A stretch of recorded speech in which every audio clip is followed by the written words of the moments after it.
खालीलपैकी कोणत्या वाक्यात सकर्मक भावे प्रयोग आहे? सकर्मक भावे प्रयोग. ठीक आहे, बघा लक्षात घ्या.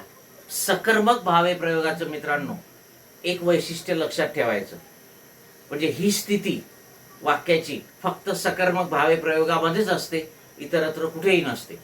सकर्मक भावे प्रयोगामध्ये जे वाक्य असते त्या वाक्यात कर्त्यालाही प्रत्यय असतो, कर्मालाही प्रत्यय असतो. कर्त्यालाही प्रत्यय आणि कर्मालाही प्रत्यय असं लक्षण केवळ सकर्मक भावे प्रयोगाचंच असते. इतर कोणत्याही प्रयोगामध्ये कर्त्यालाही प्रत्यय आणि कर्मालाही प्रत्यय हे तुम्हाला बघायला मिळणार नाही. कर्तरी प्रयोगात कर्त्याला प्रत्यय नसतो, कर्मणी प्रयोगात कर्माला प्रत्यय नसतो. लक्षात आलंय का?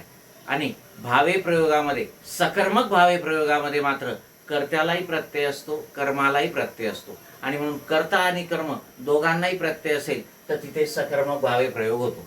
बघा आता शकुंतला पत्र लिहिते, इथे कर्त्यालाही प्रत्यय नाही, कर्मालाही प्रत्यय नाही, त्यामुळे हा सकर्मक भावे प्रयोग नाही, हा सकर्मक कर्तरी प्रयोग आहे. गौतमीने शकुंतलेच्या सोबत जावे, जाणारा गौतमी आणि जाण्याची क्रिया गौतमी, वाक्यात कर्मच नाही, त्यामुळे सकर्मक भावे होणार का? नाही. मग वाक्यात कर्मच नाही म्हणून हा भावे आहे पण अकर्मक भावे आहे, कारण वाक्यात कर्म नाहीये. दुष्यंताने शकुंतलेला अंगठी दिली.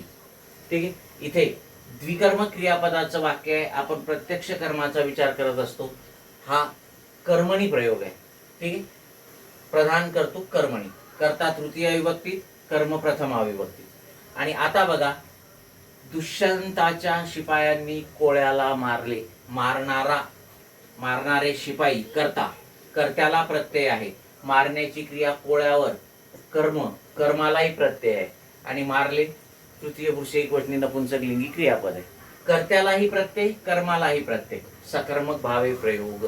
आणि म्हणून 4 नंबरचा पर्याय आपलं उत्तर आहे. Okay, yes.